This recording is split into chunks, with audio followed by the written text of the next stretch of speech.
어떤 선배 목사님께서 이런 말씀을 하신 것이 기억이 납니다.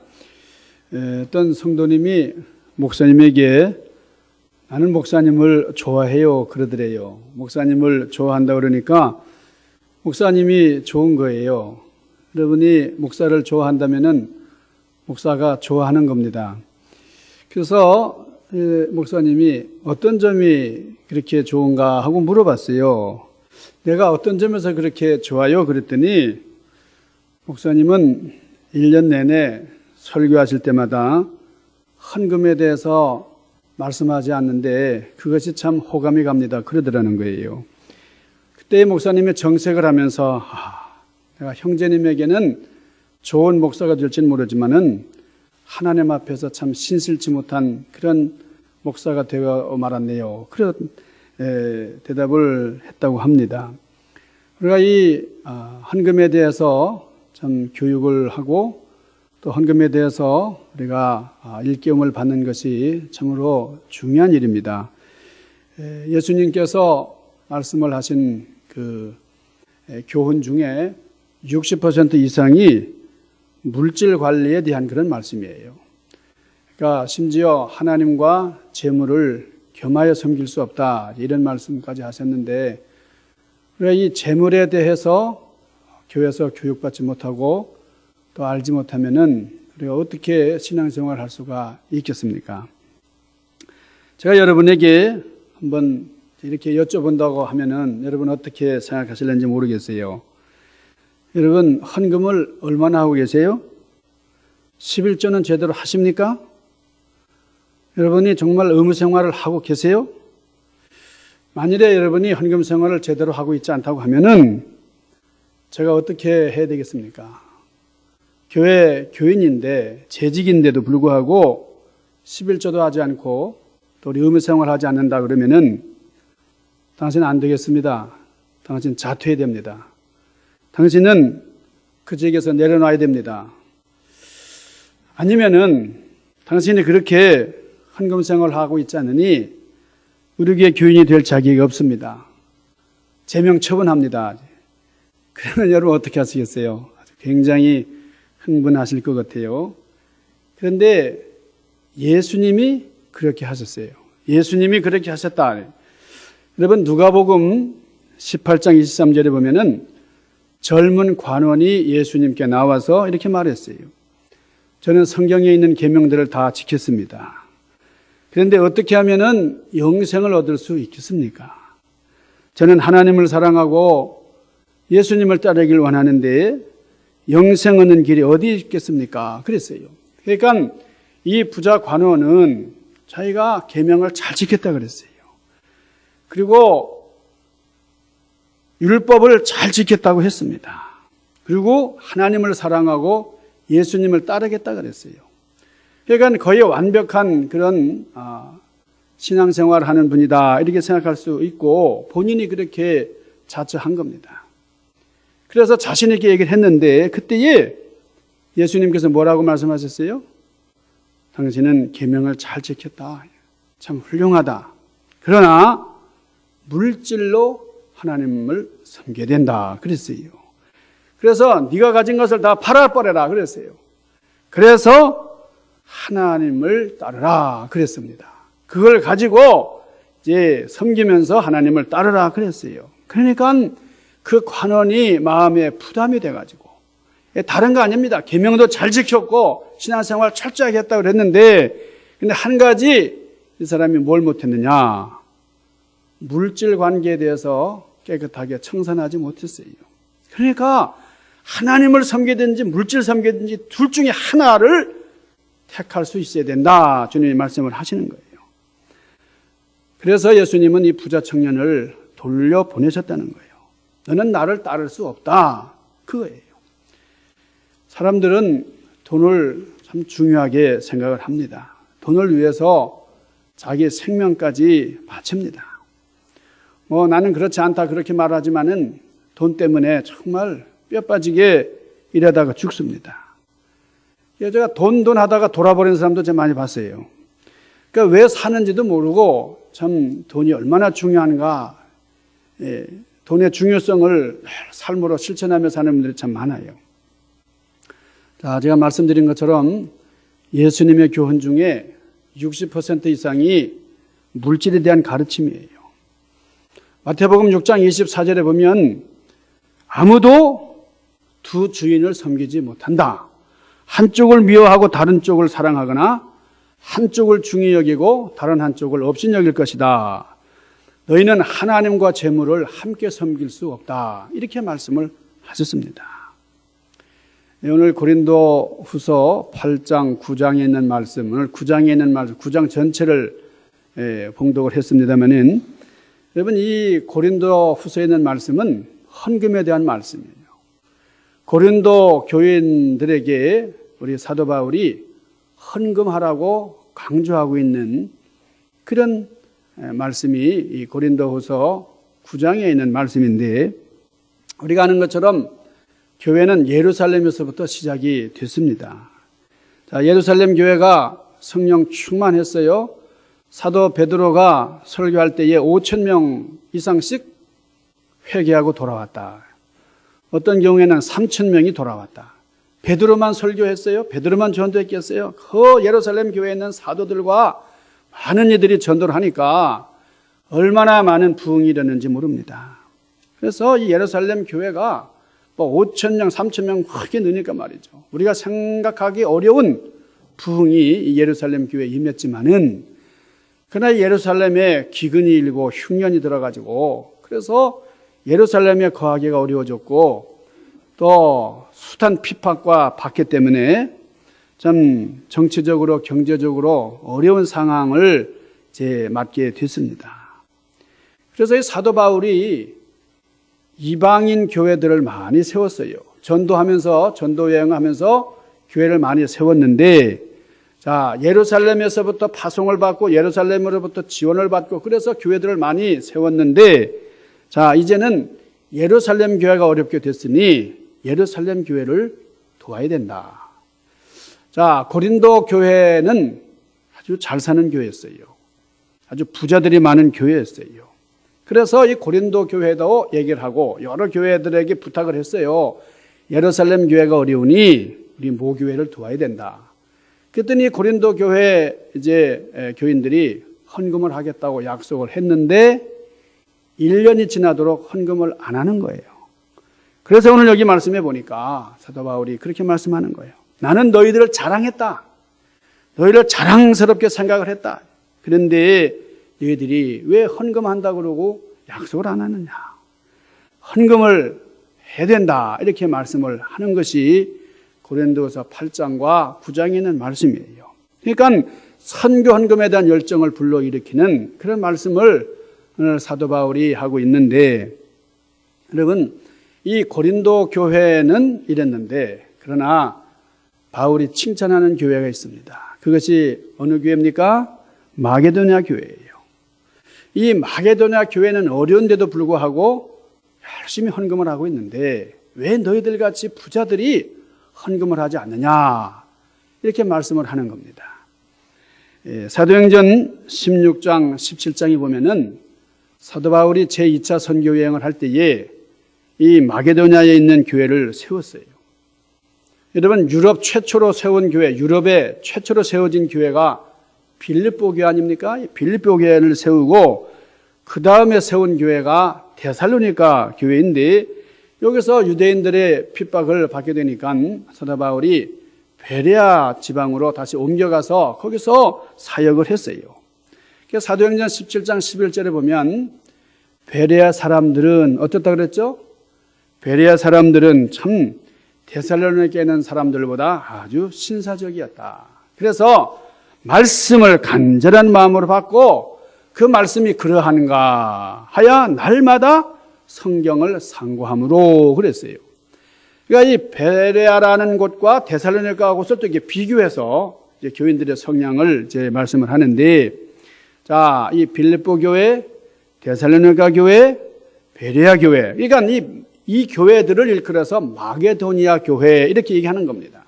그러니까 이 마게도니아에 있는 데살로니가 교회라든지 베레아 교회라든지 또 이 빌립보 교회는 그 어려운데도 불구하고 그 조그만 교회, 정말 가난한 사람들이 모인 교회인데도 불구하고 열심으로 헌금을 해서 바울을 돕고 또 예루살렘 교회가 어려움을 당할 때 많이 도움을 주었는데, 그런데 왜 너희들은 정작 작정 헌금을 해놓고 헌금을 하고 있지 않느냐, 그러면서 이 고린도 교회를 향해서 권고하고 있는 거예요.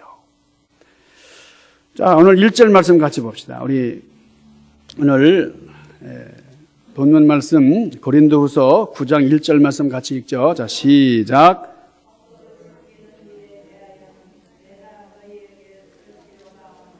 네, 성도를 섬기는 일에 대해서는 내가 다시 언급하지 않겠다는 겁니다. 자, 2절 같이 읽죠. 2절 시작. 내가 너희를 위하여 마게도냐인들에게 아가야에서는 1년 전부터 준비하였다는 것을 자랑하였는데 과연 너희의 열심이 폭 많은 사람들을 분발하게 하였느니라. 자, 이 마게도냐에 있는 몇몇 교회들에게 이 사도 바울이, 자, 고린도 교회가 앞으로 큰 일을 할 것이다. 이제 선교 헌금을 해서 어려운 교회도 돕고 또 선교에 큰 일을 하도록 이 고린도 교회가 이제 일을 할 거라고 그렇게 얘기를 했는데, 그런데 아직 너희들이 그 약속을 지키지 않고 있기 때문에, 그래서 3절에 보면 그래서 이 형제들을 보낸다 그랬어요. 이 형제들은 디도와 다른 그런 동역자들을 보내서 이제 고린도 교회가 헌금을 하고 그 헌금을 가져오도록 그렇게 바울이 부탁을 한 겁니다. 자, 이 마게도냐 교회들이 참 어려움 가운데서도 이 선교 헌금에 동참했다고 하는 것은 이거는 있어서 하는 게 아니라는 거예요. 여러분, 이게 내적인 은혜로 말미암아 가능한 거지, 여러분 헌금을 한다는 거 이게 보통 일 아니에요. 특별히 우리가 이민삶 가운데서 얼마나 힘들게 여러분 우리가 참 일을 하는데 거기서 얻은 소득의 참 일부를 하나님 앞에 과감하게 바칠 수 있다는 것은 이거는 보통 은혜 가지고는 안 된다는 거예요. 그래서 사도 바울이 고린도 교회에 뭐라 그럽니까? 너희가 방언도 많이 하고 예언도 많이 하고 성령 체험도 많이 하고 그리고 은사도 많이 받았지만은, 그러나 너희들이 그것을 은혜라고 생각하냐 그랬어요. 은혜를 받은 증거를 대봐라 하는 거예요. 속으로 은혜를 많이 받았다면 증거를 대봐라는 거예요. 증거라는 것이 물질로 나타나야 된다, 그런 거예요. 그래서 오늘 여기 2절 말씀 보니까 이 마게도냐에 있는, 그리고 이 아가야에 있는 이런 여러 교회들, 이런 분들이 얼마나 열심히 1년 전부터 좀 준비를 하고 열심히 연부를 했다, 그래요. 그러니까 이 마게도냐 교회들이 있어서 하는 것이 아니고 남아서 하는 게 아니라 많은 시련을 당하고 핍박을 당하고 어려움을 당하지만은 그러나 열심히 힘에 붙이도록 헌금하면서 좀 하나님의 뜻을 이루기를 소망하는, 그래서 헌금을 했어도 억지로 하는 것이 아니라 어떻게 했다고요? 참 기쁨으로 풍성한 연보를 했다 하는 거예요. 그러니까 이 마게도냐 지역에 있는 교회들이 어렵고 또 예루살렘 교회도 물론 어렵지만 어려운 건 다 피차 일반인데, 그런데 이 어렵지만은 더 어려움을 당한 그런 예루살렘 교회를 위해서 열심히 헌금을 했던 이 마게도냐 지역에 있는 교회들이 얼마나 훌륭한가. 자, 여기 3절에 보면은 우리 같이 한번 3절 볼까요? 그런데 이 형제들을 보낸 것은 이 일에 너희를 위한 우리의 자랑이 헛되지 않고 내가 말한 것 같이 준비하게 하려 함이라. 너희들이 헌금을 하더라도 미리 준비하라는 거예요. 그리고 4절에 보면 마게도냐인들이 나와 함께 가서 너희가 준비하지 아니하는 것을 보면 너희는 고사하고 우리가 이 믿던 것에 부끄러움을 당할까 두려워하노라. 사도 바울이 고린도 교회의 그 좋은 점을 많이 얘기를 해놓은 거예요. 그러니까 전도하면서 고린도 교회는 훌륭하다. 방언도 예언도 은사가 많고 열심히 좀 하나님을 신앙한다. 예수의 복음을 전한다. 그러면서 많이 자랑을 했습니다. 그런데 뭐라 그랬어요? 내가 너희가 준비하지 아니하는 것은 고사하고, 준비하지 않은 걸 보면 그런 것, 그것뿐만 아니라 믿는 일에 대해서 부끄러움을 당할까 두렵다, 그런 거예요. 그러니까 여러분, 우리가 이 하나님 앞에 이 물질을 바친다는 것, 헌금한다는 것, 이게 얼마나 중요한가 하는 걸 다시 한번 우리가 생각을 하게 하는 그런 말씀입니다. 여러분이 예배라는 것이, 예배가 뭐냐? 예배는 헌금 생활을 하고 해도 과언이 아니에요. 여러분이 구약에 보면은 번제를 비롯해서 속죄제, 속건제, 화목제, 소제, 요제, 제사의 종류들이 많이 있는데, 그럼 제사가 뭐예요? 제사라는 것은 제물을 바치는 게 제사입니다. 하나님 앞에 제물을 드리는 게 그게 제사예요. 근데 예배를 드리는데 왜 헌금을 하냐? 이렇게 질문하는 분들도 가끔 있습니다. 헌금이 예배인데 헌금이 빠져서 그게 무슨 예배예요? 하나님 앞에 우리의 마음을, 감사의 물질을, 감사의 제물을, 우리 헌신의 제물을 바치는 게 예배예요. 그래서 오늘 여기 5절 전반에 보면은 저희가 먼저 자신을 주께 드리고, 그런 말씀이 있어요. 그래서 미리 우리가 준비를 해야 되고, 하나님 앞에 헌신하는 것이 얼마나 중요한지 모른다 하는 겁니다. 자, 오늘 여기 7절 말씀 같이 볼까요? 7절. 자, 그런데 헌금을 할 때에 어떻게 해야 되느냐? 자, 우리 7절 같이 읽읍시다. 자, 시작.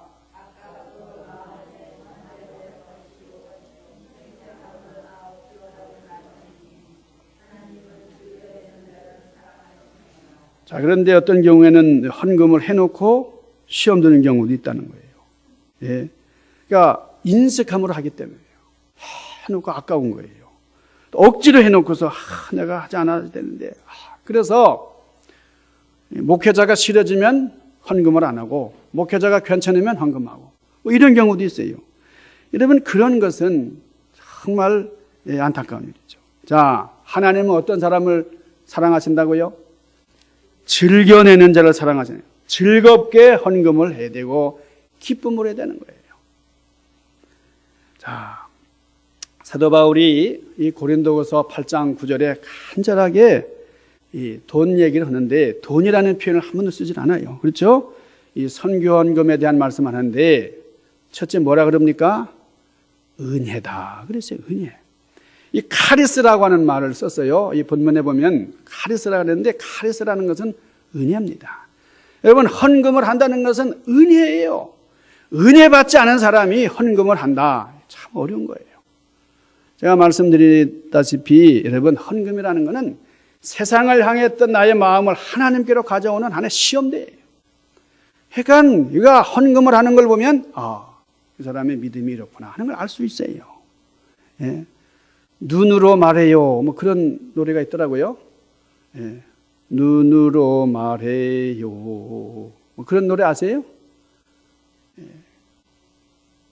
그런데 돈으로 말한다는 거예요. 여러분, 믿음을 몇십이다 그러는데 이게 물질에 대한 헌신이 없어요.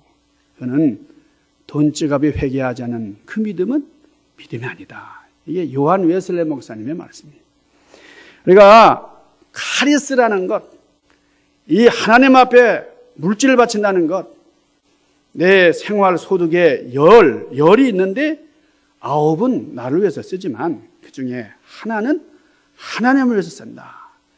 여러분, 멜기세덱을 향해서 아브라함이 바쳤던 그 11조의 역사, 또 야곱이 내가 하나님 앞에 은혜 받고 이제는 11조 생활하겠습니다. 서약했다는 것. 레위기에 나타난 그런 율법, 그 말씀이 아니래도 우리가 하나님 앞에 정한 마음으로 바치기를 즐겨한다는 것이 얼마나 귀한 은혜인지 모른다는 거예요. 자, 이 바울이 사용한 용어가 카리스, 은혜. 두 번째는 코이노니아입니다. 코이노니아. 이 코이노니아라는 말이 교제예요. 여러분, 제가 누누이 말씀드리지만 우리가 교회 안에서 교제가 참 중요합니다. 그러니까 이 복음이라는 것은 달리 말하면 교제, 디아코니아예요. 하나님과의 교제를 온전히 이루는 것이 이게 믿음이에요. 사람과 사람 간의 교제를 온전히 이루는 것, 성도 간의 사랑을 돈독히 하는 게 이게 참 중요한 복음이에요. 그리고 물질과 나와의 관계입니다. 교제를 하는 거예요. 근데 교제를 할 때 우리가 식사를 하면서 식탁에 앉아서 또 아니면 서로 사귐을 통해서 이렇게 교제를 하는데 이 디아코니아라는 게 얼마나 중요한 건가. 그 다음에 세 번째 바울이 사용한 것이 디아코니아래요. 디아코니아라는 말을 썼는데 그거는 섬긴다는 뜻입니다. 여러분 하나님 앞에 이 헌금을 바친다는 것 자체가 섬긴다는 의미가 있다는 거예요. 그리고 네 번째 사용한 말이 하플로테스인데 이 하플로테스라는 말은 너그럽다는 거예요. 여기 말씀에 인색함으로 하지 말고 억지로 하지 말고 그건 하나님 받지 않으신다는 거예요. 하나님이 뭐가 부족해가지고 하나님을 쪼들려서 뭐 이렇게 하는 것처럼 그런 게 아니라 우리가 정말 아버지를 사랑하는 자식들은 아버지 날 되면은 뭐라도 하고 싶은 거예요. 그러면 아빠가 뭐 그게 대단해서가 아니라 그 마음이 얼마나 갸륵해요. 예. 저희 큰아들도 제 아버지 날에 즈음해가지고 넥타이를 하나 선물했는데요. 넥타이를 하는데 아주 그 연필자루 같이 가는 거를 하나 보내가지고 제가 돌려보냈습니다. 돌려보냈어요. 왜냐하면 그거 한데 굉장히 비싸게 샀다 그래요. 몇십 불을 주고 산 것 같은데 제가 거기다가 캐시 온리 하고 돌려보냈어요. 근데 그래도 그 마음이 얼마나 갸륵해요. 그래서 참 기쁘다. 예? 여러분 우리가 이런 너그러운 마음, 후한 마음으로 참 대접할 수 있다는 게 얼마나 귀해요. 자, 다섯 번째 바울이 사용한 이 헌금에 대한 말씀은 유로기아, 이 유로기아라는 말. 헌금을 다른 말로는 연보라 그러고 연보를 유로기아라 그래요. 유로기아라는 말이 우리 영어로는 blessing, 축복이라는 말이에요. 축복. 그러니까 이 연보라는 것은 축복하는 거예요. 거기에 그냥 많은 이들을 향해서 참 축복하는 마음, 또 하나님으로부터 그 복을 받고 싶은 그런 마음이 깃들이는 거예요. 그래서 이 헌금이라는 것은 단순히 그저 돈을 내는 게 아니라 이게 은혜요, 교제요, 섬김이요, 너그러움이요, 축복이에요. 자, 마태복음 6장 19절에 보시면 우리 예수님께서 뭐라고 말씀하셨어요? 너희를 위하여 보물을 땅에 쌓아두지 말라. 거기는 좀과 동록이 아니요 도적이 구멍을 뚫고 도적질하느니라 그랬습니다. 우리가 이 세상을 사는 동안에 하나님을 주인으로 모실 수도 있고 재물이 주인이 될 수도 있습니다. 그러니까 우리는 하나님을 섬긴다고 하면서 그러나 재물도 포기할 수 없는 것이 우리의 입장이에요. 그러나 예수님께서 너무나 분명하게 확실하게 말씀하시기를 하나님과 재물을 겸하여 섬길 수 없다. 그렇게 말씀하세요. 만일에 종이 두 주인을 섬기겠다. 이러면 가능한 일입니까? 나는 당신도 남편이고 다른 또 남편을 섬겨야 되겠어. 이러면은 여러분 이렇게 당신 참 너그러운 여자예요. 이렇게 하겠어요? 당신 진짜 어떻게 이렇게 마음이 태평양 같아? 이러겠어요? 이런 얘기가 있습니다. 어떤 나그네가 주막에 들어갔어요. 예. 구름에 달가듯이 가는 나그네. 예. 주모가 나와가지고 그럽니다. 술을 먹겠소, 밥을 먹겠소, 떡을 먹겠소, 주문을 하라 그랬어요. 그랬더니 나그네가 뭐라 했냐면 술에다가 밥을 말아서 떡을 안주 삼아 먹겠습니다. 그랬다는 거예요. 뭐예요? 다 먹겠다는 거예요. 여러분 이런 거 우리 주님께서 원치 않으신다는 겁니다. 분명히 하나님이냐 재물이냐를 택하라는 거예요. 너희를 위하여예요. 보물을 땅에 쌓아두지 말아야 될 것은 너희를 위한 것이다 그 말이에요. 자, 너희를 위해서 땅에다 보물을 쌓아두지 말아라. 하늘나라에 쌓아라는 그런 말씀이에요. 자, 양식도 쌓아두면은 벌레가 나고 썩어서 껍데기만 남습니다. 이게 누구를 위해서 쌓아놨어요? 나를 위해서 쌓아놨는데 나중에 보니까 벌레를 위해서 썼어요. 벌레를. 예, 제가 전에도 말씀드렸는데 제가요 옷이 무지 많아요. 예, 옷이 너무 많아가지고 이제 제가 이사 다닐 때마다 이 옷을 다 꺼내질 못해가지고 꺼낼 때마다 저 생각에도 이거는 마이클 더글라스 의상실보다 더하다 이런 생각이 들 때가 있어요. 이게 뭐 배우 그 옷 못지않게 많아요. 근데 보면 입을 수 있는 옷이 별로 없어요. 좀스러가지고. 그래서 제가 그냥 평일 때는 그냥 좀승을 그냥 입고 다녀요. 그러니까 그렇게 아꼈던 것들이 귀한 것들마다 어쩌면 알고 이렇게 좀이 쓰는지 말이죠. 그러니까 이게 내가 나를 위해서 옷을 예비해뒀나, 좀을 위해서 예비해뒀나, 이 좀씨 때문에, 좀씨를 위해서 내가 옷을 마련해 둔 것 같은 생각이 들어요. 여러분, 이 좀 쓰는 거 보면은 기가 막히죠. 예. 이 어리석은 부자에 대한 말씀을 우리 주님이 또 비유를 하셨어요. 이것도 물질에 대한 말씀이에요. 이 어리석은 부자가 물질을 다 이게 창고에 축적해 놓고서는 내 영혼아, 쉬자, 내 영혼아. 내 영혼을 찬가를 불렀는데 그 다음날 죽고 말았다는 거예요. 한 톨도, 나를 위해서 그렇게 비축하고 쌓아놨지만은 한 톨도 먹지를 못했다. 그랬습니다. 에집트에 가면은 피라미드가 있어요. 피라미드. 여기 보면은 그게 뭐예요? 피라미드라는 건 누구도 들어갈 수 없습니다. 그 안에는 그 왕이 생전에 좀 모아놓았던, 쌓아놓았던 그 보물들을 잔뜩 쌓아놓고 말이죠. 예? 거기다가 누구도 들어갈 수 없도록, 누구도 가져갈 수 없도록 밀봉을 했지만은 자기를 위해서 어디다 쌓은 거예요? 보물을 땅에 쌓아둔 거예요. 보물을 쌓은 게 땅이었어요. 자, 요즘에는 최신 장비를 동원해가지고 발굴팀들이 피라미드를 열고 보니까 그 안에 그냥 기가 막힌 보물들이 있는 줄 알았는데 아무것도 없어요. 이 도굴범들이 언젠지 다 다녀갔었다는 거예요. 여러분, 땅에다가 보물을 쌓아두면은 도적이 그렇게 피라미드 같은 데도 다 뚫고 들어오더라는 거예요. 여러분, 6.25 때도 그렇습니다. 이북에서 피난 나오셨던 어떤 할머니가 자기가 가지고 나온 귀한 보물들을 베개 속에다가 이렇게 꼬매가지고, 그래서 어디 갈 때든지 그냥 베개를 이렇게 들고 다니는 거예요. 이게 며느리가 보니까 이게 분명히 정상이 아니에요. 아, 우리 어머니가 노망 들었네. 치매네. 그래서 이 할머니가 어디 나간 새에 그걸 그냥 갖다 버렸어요. 이 할머니가 그것 때문에 참 화병이 나가지고 그래서 돌아가셨다는 거예요. 여러분, 보물만 훔쳐가는 거 아닙니다. 여러분, 도적이 우환이 도적이고 질병이 도적이에요. 전쟁과 환란이 도적이에요. 세월이 도적놈이에요. 그러니까 이 땅에 뭐가 온전한 게 있어요?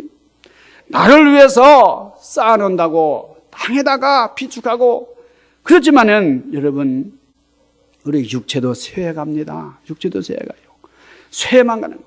나를 위해서 여기다가 비싼 거, 뭐 이름 있는 거 잔뜩 바르지만 제가 보면 비싼 화장품 바른 피부나 저는 생전 뭐 바르는 거, 구르모도 바른 적이 없는데 그냥 뭐 거의 엇비슷해요.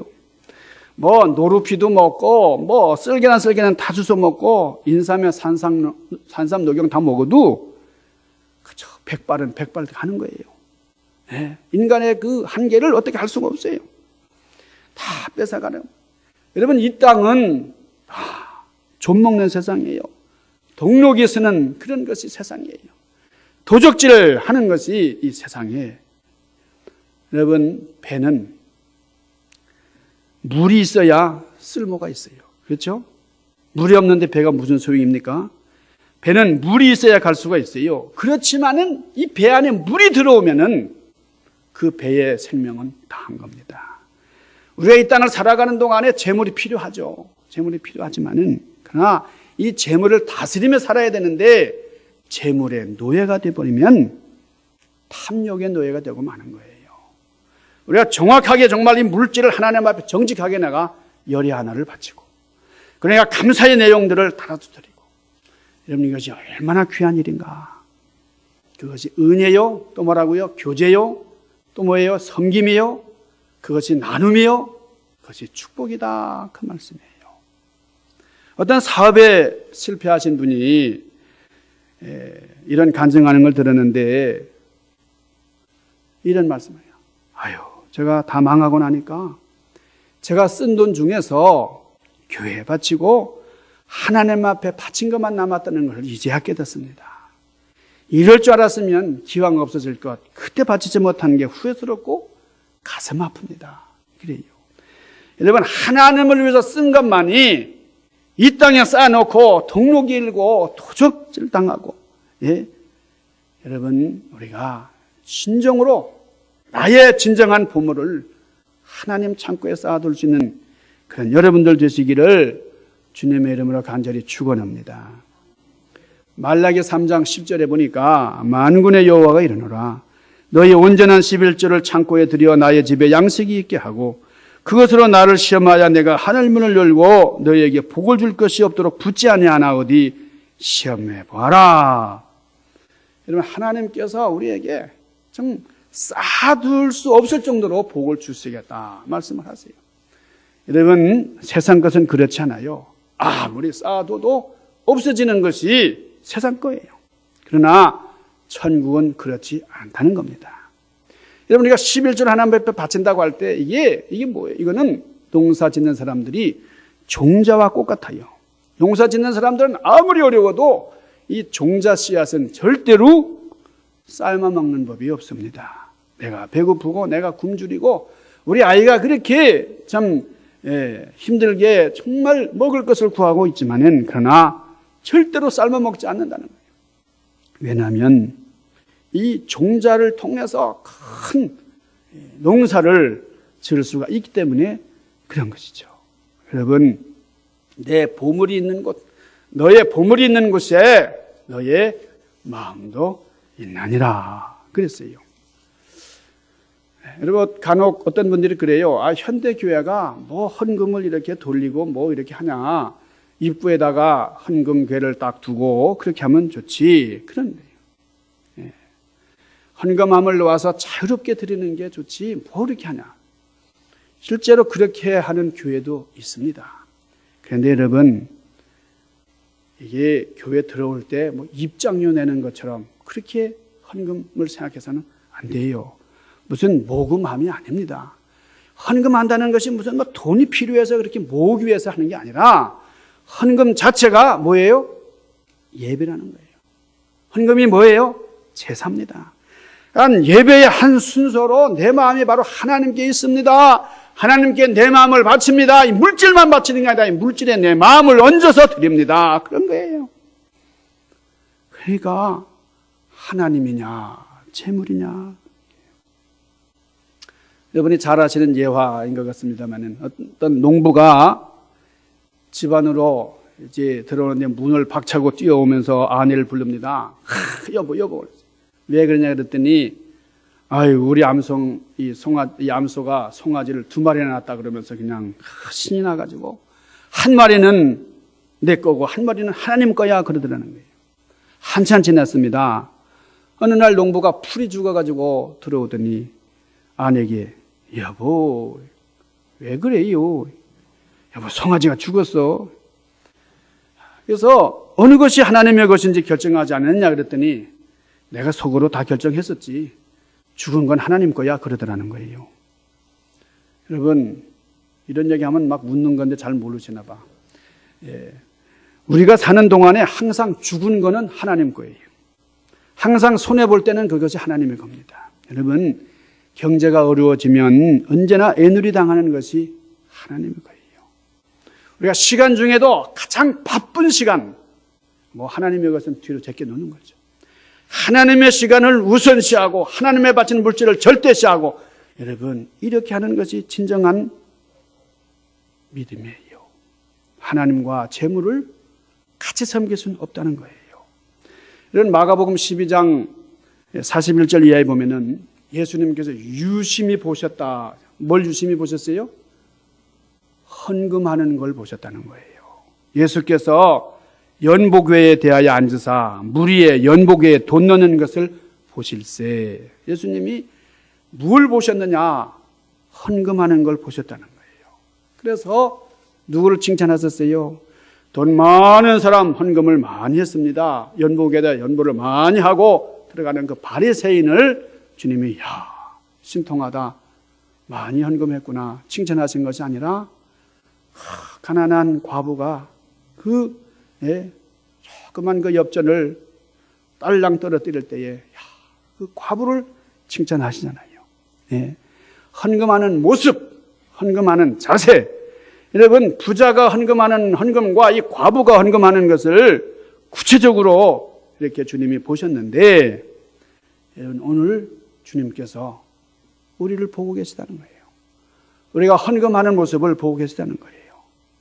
여기에 지극히 주님이 관심하고 계시다는 것을 알아야 됩니다.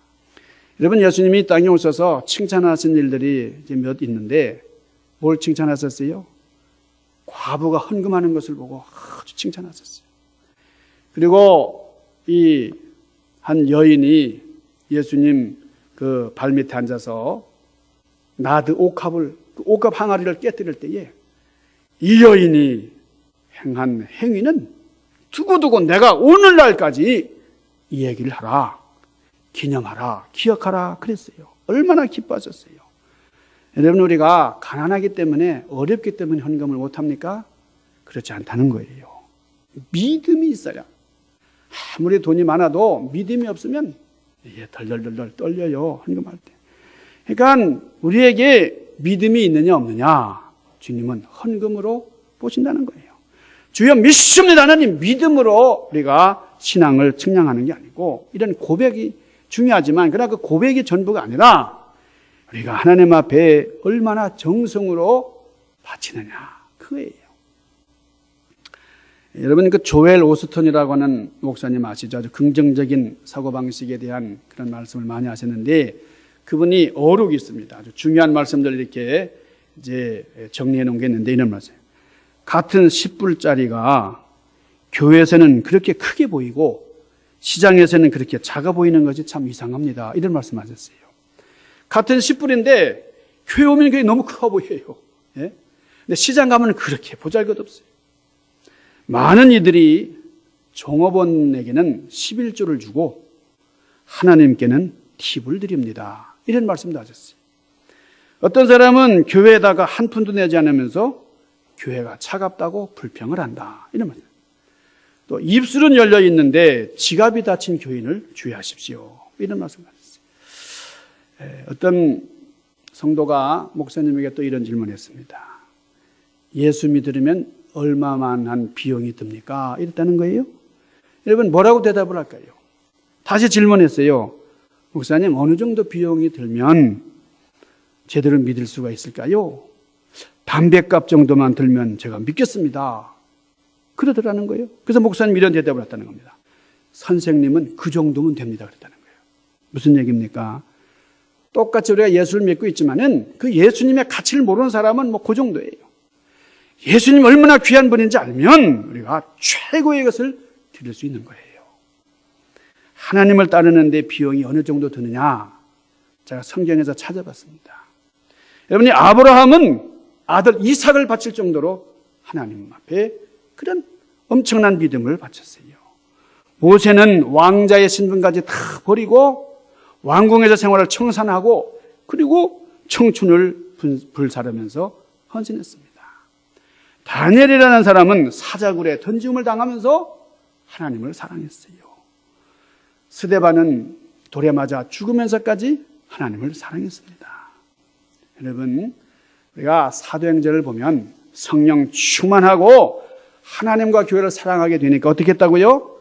사도행전 4장 32절 이하에 보니까 조금이라도 제 것으로 여기지 아니하고 자기 소유를 다 팔아 하나님 앞에 바쳤다. 그리고 거기서는 먹고 마시는 거, 여러분 초대교회에 보면, 초대교회를 설명가 보면 먹고 마시는 예들이 많이 나와요. 그냥 먹고 마시는 것은 네 것 내 것이 없어요. 그냥 성도가 집에서 먹고 마시기를 즐기하고, 그리고 서로 네 것 내 것 없이 서로 통용하고 그랬다는 거예요. 오늘 고린도 후서에 있는 말씀은 사도 바울이 참 하기 어려운 말씀을 한 겁니다. 고린도 교인들을 향해서. 그래서 우리가 이 헌금을 이제 하도록 그렇게 바울이 격려하고 이제 권고를 하는데, 여러분, 헌금은 그러면 내가 드리고 싶을 때만 드리는 것이냐? 그렇지 않아요. 헌금은 봉사의 직무입니다. 내가 원하면 하고 원하자면 할 수 있는 게 아니에요. 우리가 여기 1절 말씀 보면은 뭐라 그럽니까? 성도를 섬기는 일이다, 이 말씀이에요. 그러니까 또 우리가 이 헌금이 하나님의 영광을 위해서 또 성도들을 섬기기 위해서 그렇게, 그러니까 이 물질 생활에 문제가 있는 사람이 믿음이 자랄 수가 없어요. 우리가 이 어른들을 찾아뵐 때 우리가 그냥 빈손으로 안 가잖아요. 그렇지만 뭐 많이 냈느냐 그거는 중요하지 않아요. 제대로 냈느냐 하는 것이 중요합니다. 오늘날 물질이 주인인 시대를 우리가 살아가고 있는데 참 하나님이 기뻐하시는, 자, 오늘 8절 말씀 같이 합니다. 8절, 고린도서 9장 8절입니다. 하나님이 능히 모든 은혜를 너에게 넘치게 하시나니 이는 너희로 모든 일에 항상 모든 것이 넉넉하여 모든 착한 일을 넘치게 하려 하심이라 말씀을 하셨어요. 계속해서 말씀을 하시는데 말할 수 없는 그의 은사로 말미암아 하나님께 감사하노라.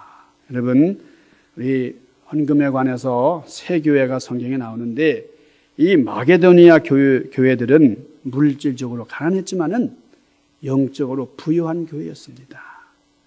고린도 교회는 물질적으로 부유하고 우리가 내겠다고 하고서도 내지 않았습니다.